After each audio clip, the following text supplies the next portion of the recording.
Okay, welcome to part 2 of going through Justin Baldoni's lawsuit to Blake Lively. This is not my job. I don't get paid for this, so please follow me. It's 2 in the morning and we are only halfway done. So, another part about Blake Lively's lawsuit, when I read it, I was like, oh my gosh, Justin Baldoni is such a creep, is he allegedly called her hot during the scene where she was wearing a onesie. According to this lawsuit, what Baldoni actually said was he said, "It will be hot," as it was 90 degrees in the small bar with no air conditioning.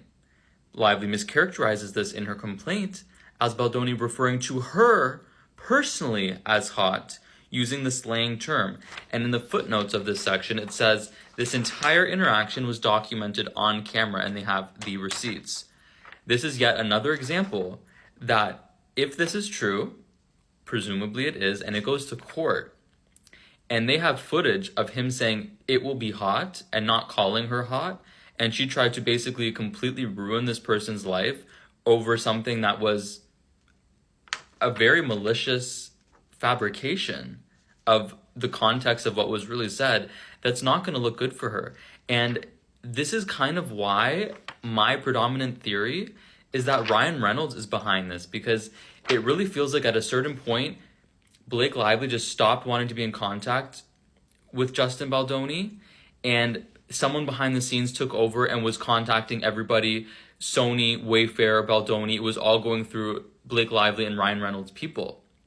I think that this was Ryan Reynolds, because this is the only explanation for me, because if Blake Lively knew the truth, I can't imagine she would be willing to risk her entire reputation trying to take someone else down when it doesn't seem like the facts are on her side. Okay, so this next part is a little bit uncomfortable for me to read because it's not appropriate, but I'm going to do it anyway because it's important.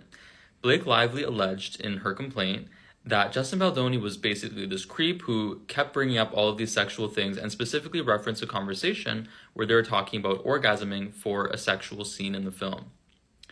So the lawsuit states that the character Ryle was not to orgasm after he satisfied Lily, the character.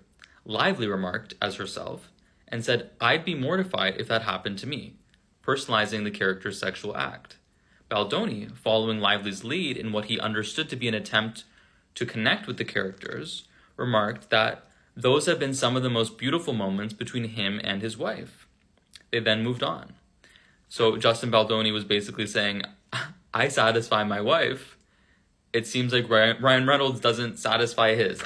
That's just what it says. I'm sorry. She also accused Justin Baldoni about constantly bringing up porn, but apparently another instance that was caught on camera was Lively started that conversation, and she said, "I don't want it to look like porn," and opened up that she had never seen porn in her life.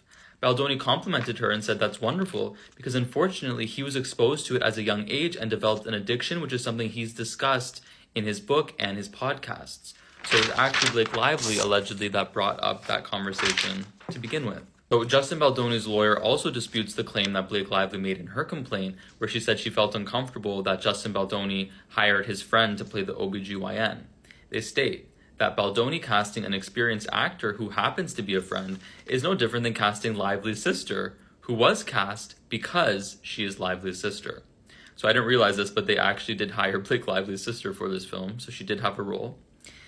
And then they explain that the actor portraying the OBGYN is actually an award-winning Shakespearean-trained actor with a master's degree in acting from UCLA. Now, this next part, I want you guys to pay attention because it is probably the most damning piece of information for Blake Lively, and it is ultimately the reason why I was so on her side to begin with, because it's really starting to seem like she grossly misled the public with this one little thing, but it's very, very important, possibly the most important thing.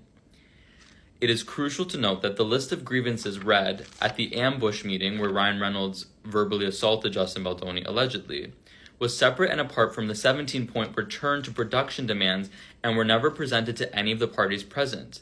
Though Lively's complaint misleadingly suggests the parties agreed to a list of 30 items, many of the items listed on her complaint were new, entirely based in lies, and neither read nor provided to any of the parties, let alone agreed to.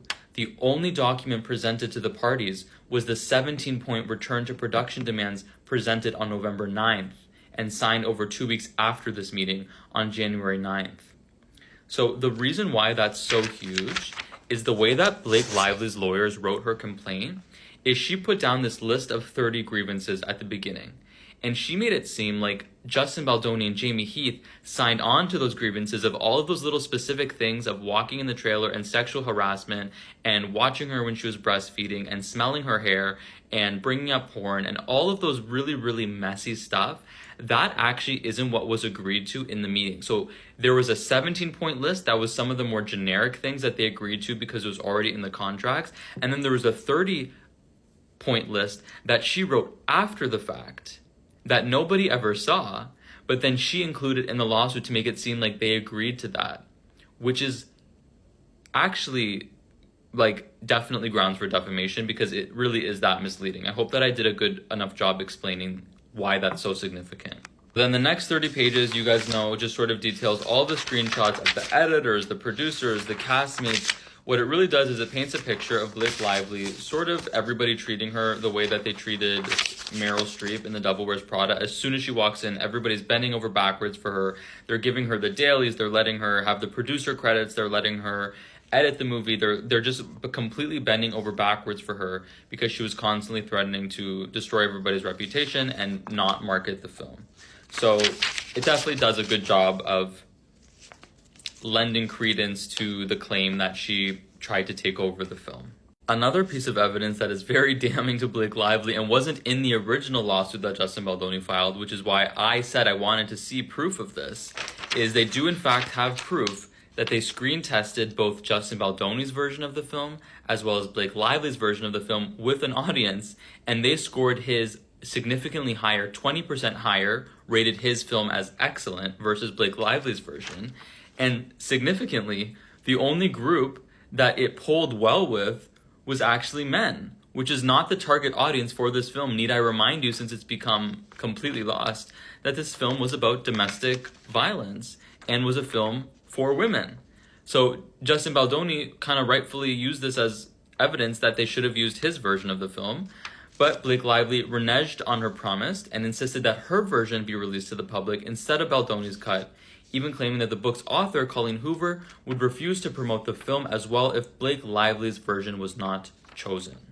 Okay, you guys know these pages. Basically, he was shunned from the film. He had a spinal cord injury. He was in the hospital. He was sent to the basement for his own premiere, which is pretty terrible. And then another significant aspect is Blake Lively was adamant about getting the PGA designation mark. So this is a coveted producer credit that is taken very seriously in Hollywood. So the only reason that I think that Blake Lively wanted this so bad is I believe that she possibly thought that she was going to receive an Oscar for this film, if not for Best Actress, which is hilarious. She would never obviously get that. But if the film was nominated for Best Picture, the producers are the ones that receive the Oscar. So if she has the PGA credit, that's a huge thing for her resume to have an Oscar. So I think that's the reason why she had that. And then ultimately when they said no, that's when she messaged them and said, any goodwill between us is done. So that was her red line. After, they still capitulated to her and eventually gave her the PGA credit, but apparently it wasn't enough for Blake after seemingly getting literally everything that she wanted according to these receipts. And she still decided to make this public. Another piece of this lawsuit that I think most people missed is a very subtle Taylor Swift call out here. So listen to this. The other cast members also unfollowed Baldoni, creating the false impression that Baldoni had done something wrong. Lively was leaving what she had earlier referred to as crumbs, a social media strategy she had learned from a close celebrity friend to give fans just enough to allow them to come to their own conclusions, thereby launching an army of detectives that, on information and belief, Lively hoped would turn against Baldoni. So they're alleging that Lively orchestrated this and sort of left the breadcrumbs. I think that's an obvious reference to Taylor Swift, who is known to sort of leave little hints and unfollow people and do this and that because she knows she's under such a microscope. She can do the tiniest little thing to completely shift the narrative in such a dramatic way. Now, you might be wondering, but why did Blake Lively and Ryan Reynolds care so much about taking over this film? And I think the obvious explanation is that they wanted the rights to the sequel. It was a commercial success. I believe that Blake Lively saw how successful Deadpool was and wanted to emulate that and thought that this was her moment. And she used her husband's power of owning his own production company to extort the rest of the cast members into complying because they wanted to be part of the sequel.